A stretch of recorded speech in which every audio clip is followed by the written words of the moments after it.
غلامان احمد رضا ہے، کوئی بھی ہم سے جیتا نہیں۔ آج کے متعلق جیسا کہ آپ نے اعلان سماعت کیا ہے کہ آج سے ہمارے مرکز پر ہم انشاءاللہ قیامت کی نشانیوں پر ہر ہفتے اللہ کی توفیق سے قسط وار بیان کا سلسلہ شروع کر رہے ہیں۔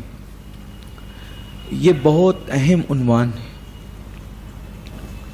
اور اس عنوان میں اللہ نے چاہا تو انشاءاللہ درجنوں عنوانات شامل ہوں گے، اور اب تک ایک جو تصور ہے لوگوں کا کہ قیامت کی نشانیوں میں صرف عورتیں عریاں ہوگی، عورتوں کی کثرت ہوگی، سورج جو ہے وہ مغرب کی طرف سے نکلے گا، جو چند باتیں آپ اکثر سنتے رہتے ہیں، اس کے علاوہ احادیث میں جو چھوٹی بڑی اکثر نشانیاں ہیں، اللہ نے چاہا تو اب ہم اس پر سلسلہ وار گفتگو کریں گے۔ سب سے پہلی بات تو یہ ہے کہ جب اللہ نے دنیا کو بنایا ہے تو پھر ایک ذہن میں کبھی کبھی سوال پیدا ہوتا ہے انسان کے کہ جب اس نے دنیا بنائی تو پھر وہ ختم کیوں کرے گا؟ کیونکہ قیامت کہتے ہیں دنیا کے خاتمے کو، دنیا کے اینڈ کو۔ تو جب دنیا کو وہ ختم کرے گا تو پھر بنایا کیوں تھا؟ اور بنایا تو پھر ختم کیوں کرے گا؟ تو پہلی بات تو یہ ہے کہ وہ ایسا کیوں کرے گا، اس کے ہر کام میں حکمت ہے۔ حکمت سمجھ میں آئے یا نہ آئے، اس کے ہر کام میں حکمت ہے، اور ایک نہیں کروڑوں حکمتیں ہیں، اور ہمارا چھوٹا سا دماغ اس کو محسوس نہیں کر سکتا۔ دوسری چیز، اللہ تبارک و تعالی نے دنیا بنا کر پھر قیامت اور پھر جنت اور جہنم ایسا کیوں کیا؟ تو بات یہ ہے کہ جو لوگ بہت سیٹھ گھرانے میں پیدا ہوتے ہیں، بہت کروڑ پتی لوگ جو ہوتے ہیں، ان کو بریانی کی اہمیت نہیں پتہ ہوتی، ان کو اچھے کھانوں کی اہمیت نہیں پتہ ہوتی، ان کو اچھے لباس کی اہمیت نہیں پتہ ہوتی۔ کیوں؟ اس لیے کہ جس کو پیدائشی طور پر قیمتی لباس ملا ہو، اور پیدا ہوتے ہی جس کو نرم گدا ملا ہو، پیدا ہوتے ہی جس کو اچھی سے اچھی غذائیں ملی ہو، پیدا ہوتے ہی جس کو اونچی سے اونچی کاریں اور سواریاں ملی ہو، اس کو اس کی اہمیت کا اندازہ نہیں ہوتا، تو وہ بگڑ جاتا ہے، وہ اس پہ شکر نہیں کرتا۔ لیکن ایک وہ شخص جس نے غربت میں دن کاٹے، جس کے پاس سائیکل بھی نہیں تھی، جس کے پاس پہننے کو چپل بھی نہیں تھی، اب جب اللہ اس کو دولت دیتا ہے، وہ پھر بائک پہ گھومتا ہے، سواریوں میں گھومتا ہے، تو پھر اس کو بہت شکر ہوتا ہے کہ میرا پہلا وقت کیا تھا اور آج مجھے اللہ نے کیا دیا ہے، تو اس کے اندر شکر کا جذبہ پیدا ہوتا ہے۔ تو اللہ نے دنیا بنانے کی ایک حکمت یہ بھی ہے کہ بندے دنیا کا کھا لے، دنیا میں پی لے، دنیا میں سو لے، دنیا کے بستر پہ لیٹ لے، دنیا کے مکانات میں رہ لے، اور اس کے بعد پھر آخرت میں جنت کی نعمتیں جب ملے گی تب اس کو پتا چلے گا کہ میں تو دنیا ہی کی نعمتوں کو سب کچھ سمجھتا تھا، لیکن آخرت کی نعمت تو دنیا سے کروڑوں درجہ زیادہ ہے، اس کو احساس ہوگا۔ پھر اللہ تبارک و تعالی ڈائریکٹ جنت اور دوزخ میں ڈال دیتا تو ممکن ہے کوئی بدبخت اعتراض کرتا کہ اس کو تو جنت مل گئی، مجھے تو نہیں ملی۔ تو اللہ نے دنیا میں چھانٹنے کے لیے کہ کون جنتی، اچھے کام کرنے والا، ان الابرار لفی نعیم وان الفجار لفی جحیم، نیکوں کے لیے جنت ہے اور گنہگاروں کے لیے جہنم ہے، تو اللہ فاجروں کے لیے جہنم ہے۔ تو اللہ تبارک و تعالیٰ نے فیصلے کے لیے، چھانٹنے کے لیے دنیا بنائی ہے، اور پھر دنیا کو اللہ سمیٹ دے گا، دنیا ختم ہو جائے گی۔ اب آگے انشاءاللہ آپ سنیں گے کہ دنیا کب ختم ہوگی۔ ایک اندازہ ہے، لیکن اس پر مکمل یقین نہیں رکھنا چاہیے، لیکن ایک اندازہ ہے کہ سن 1900 ہجری میں، سن 1900 ہجری میں، ابھی کیا چل رہا ہے، 39 اور 1900 ہجری میں انشاءاللہ امام مہدی کی آمد ہوگی. یہ یعنی تقریباً آج سے کم و بیش 400 سال، کم و بیش 400 ساڑھے 400 سال کے بعد حضرت سیدنا ہے نا کتنا 500 سال، ابھی 1339 چل رہا ہے، جی سوری 1439 چل رہا ہے، یعنی 15ویں صدی چل رہی ہے. تو ابھی تقریباً 60 سال اس کے لے لیں تو کتنے ہو جائیں گے 1500، اور پھر ادھر 1900 تو کتنے سال 400 سال، یعنی تقریباً ابھی 450 سال کا عرصہ باقی ہے کم و بیش امام مہدی کے ظہور کے لیے. اب یہ گفتگو آگے انشاءاللہ دلائل کے ساتھ آئے گی، لیکن حتمی طور پر نہیں میں حتمی طور پہ نہیں کہہ رہا ہوں، ایک اندازہ ہے.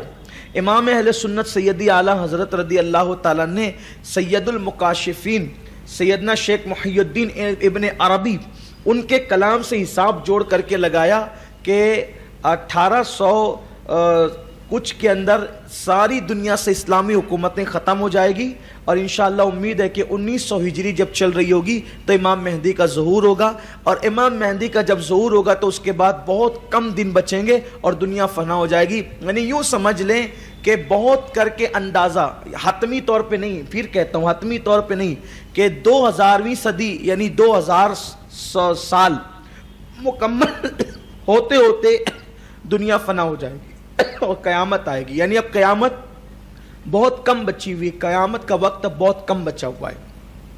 تو قیامت کی نشانیاں ہیں، اور قیامت کی نشانیاں آج سے نہیں بلکہ 1450 سال سے کم و بیش نشانیاں ظاہر ہی ہوتی جا رہی ہے. قیامت اور دنیا جب ختم ہو جائے گی، یہ پوری دنیا ختم ہو جائے گی، زمین ختم ہوگی، آسمان ختم ہوں گے، چاند و سورج سب ختم ہو جائے گا اور سب فنا ہو جائیں گے. پھر سور پھونکا جائے گا، ابھی آگے سور کا ذکر بھی آ رہا ہے. پھر اس کے بعد قیامت قائم ہوگی، میدان محشر قائم ہوگا. میدان محشر کہاں ہوگا انشاءاللہ اس کا تذکرہ بھی ابھی آپ آگے سنیں گے. ابھی سر دست یہ ہے کہ قیامت قائم ہونے میں حکمت یہ ہے کہ جب تک قیامت نہیں قائم ہوگی ہمیں جنت نصیب نہیں ہوگی. قیامت کے بعد ہی جنت ہے. اللہ تبارک و تعالیٰ نے قرآن مقدس کے اندر ارشاد فرمایا کہ ہم نے قیامت کا علم کسی کو عطا نہیں کیا. حضور علیہ السلام نے بھی کہا کہ قیامت کا علم تو اللہ کے پاس ہے. تو اس سے کچھ لوگوں کو یہ غلط فہمی ہو گئی کہ حضور علیہ السلام قیامت کے متعلق نہیں جانتے. یہ بہت بڑی غلط فہمی ہے. حدیث نہیں سمجھنے کا یہ انجام ہے کہ لوگ غلط فہمی کا شکار ہو جاتے ہیں.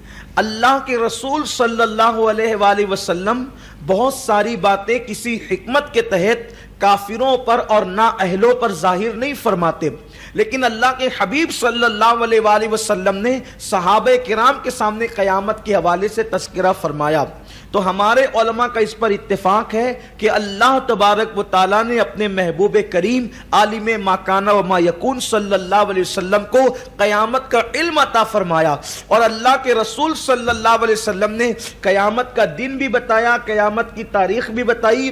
اور آپ بتائیں کہ جب سید المکاشفین حضرت امام محی الدین ابن عربی جب قیامت کے حوالے سے سن ظاہر فرما رہے ہیں لیکن کہتے ہیں کہ حتمی نہ سمجھا جائے، تو جب وہ اندازہ لگا سکتے ہیں تو حضور علیہ الصلوۃ والتسلیم تو اس سے ان سے زیادہ جانتے. بے شک حضور علیہ السلام کے علم کی خیرات ملی صحابہ کو، صحابہ کے علم کی خیرات ملی ائمہ کو، ان کے علم کی خیرات ملی اولیاء کو. تو جب وہ اتنا جانتے ہیں تو پھر آقا کریم صلی اللہ علیہ وسلم کتنا جانتے ہوں گے. تو ایک عقیدہ ہمارا یہ ہے اہل سنت کا کہ اللہ نے اپنے محبوب صلی اللہ علیہ وآلہ وسلم کو قیامت کا علم عطا فرمایا، لیکن حضور علیہ السلام نے کسی حکمت کی وجہ سے قیامت کے سن کو ظاہر نہیں فرمایا، البتہ تاریخ ظاہر فرمائی. حضور فرماتے ہیں جس دن قیامت آئے گی وہ دن جمعہ کا دن ہوگا، جس دن قیامت آئے گی وہ ماہ محرم کی 10 تاریخ ہوگی یعنی عاشورہ کا دن ہوگا اور قیامت آئے گی. پھر آقا کریم صلی اللہ علیہ وآلہ وسلم نے مختلف نشانیاں قیامت کی بیان فرمائی، اور یہ نشانیاں غیب کی خبریں ہیں. آقا کریم صلی اللہ علیہ وسلم کے پاس جبریل امین آئے، وہ حدیث جبریل حضور نے فرمایا کہ قیامت کب آئے گی. تو آقا کریم صلی اللہ علیہ وسلم نے یہ فرمایا کہ پوچھنے والے سے زیادہ جواب دینے والا قیامت کے بارے میں نہیں جانتا. اس سے لوگ یہ کہتے ہیں کہ دیکھو حضور کو علم نہیں تھا تو اس لیے حضور نے نہیں بتایا. لیکن آقا علیہ السلام نے یہ نہیں فرمایا کہ جبریل تم قیامت کے بارے میں پوچھ رہے ہو, مجھے قیامت کے بارے میں کوئی خبر نہیں ہے. آقا کریم صلی اللہ علیہ وسلم نے کیا فرمایا؟ پوچھنے والے سے زیادہ بتانے والا قیامت کے بارے میں نہیں جانتا. یعنی جتنا علم قیامت کے متعلق تمہیں دیا گیا ہے اتنا ہی علم قیامت کے متعلق مجھے بھی دیا گیا ہے.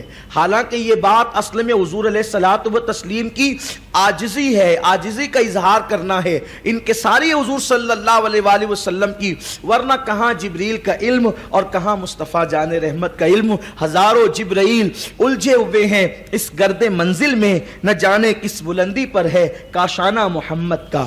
تو آقا کریم صلی اللہ علیہ وسلم سے جبریل امین نے پوچھا کہ یا رسول اللہ پھر آپ ایک کام کریں کہ قیامت کی نشانیاں ہی بتا دیں. تو آقا کریم صلی اللہ علیہ وسلم نے قیامت کی نشانیاں بتائی. اب جب تک کہ قیامت کی یہ نشانیاں پوری نہیں ہو جاتی اس وقت تک قیامت نہیں آئے گی. قیامت کی نشانیوں میں کچھ چھوٹی نشانیاں ہیں اور قیامت کی نشانیوں میں کچھ بڑی نشانیاں ہیں اور اس سے اور بڑی نشانیاں ہیں. تو بہت ساری نشانیاں پوری ہو چکی ہے اور بہت ساری پوری ہو رہی ہے اور بہت ساری پوری ہونے والی ہے. ان میں سے کچھ مذہبی نشانیاں ہیں, اس میں سے کچھ سماجی نشانیاں ہیں, اس میں سے کچھ سیاسی نشانیاں ہیں. تو آقا کریم صلی اللہ علیہ وسلم نے ساری نشانیاں بیان فرمائی. حضرت سیدنا حذیفہ الیمان رضی اللہ تبارک و تعالیٰ عنہ فرماتے ہیں کہ حضور علیہ السلام ایک دن منبر پر کھڑے ہوئے اور آقا کریم صلی اللہ علیہ وسلم نے قیامت تک کے ہر فتنے کے لیے آقا کریم نے جو ہے وہ واضح فرما دیا. حتیٰ کہ حضور علیہ السلام نے منبر پہ کھڑے کھڑے یہ بھی بتا دیا کہ کون جنت میں جائے گا اور کون جہنم میں جائے گا. ارشاد فرماتے ہیں حضور نے جن فتنوں کا ذکر ہمارے سامنے فرمایا تھا, اللہ کے حبیب صلی اللہ علیہ وسلم نے جب وہ فتنہ ہماری نگاہوں کے سامنے ظاہر ہوتا ہے تو ہم اس کو ایسے ہی پہچان لیتے ہیں جیسے کسی ملنے والا انسان بہت دن تک وہ نہیں ملتا اور اچانک ملتا ہے تو ہم اس کو پہچان لیتے ہیں. ایسے ہی ہم فتنوں کو پہچانتے ہیں. تو آقا کریم صلی اللہ علیہ وسلم نے قیامت کی نشانیاں بیان فرمائی. آئیے اب اس کو ہم آغاز کرتے ہیں قیامت کی نشانیوں کا.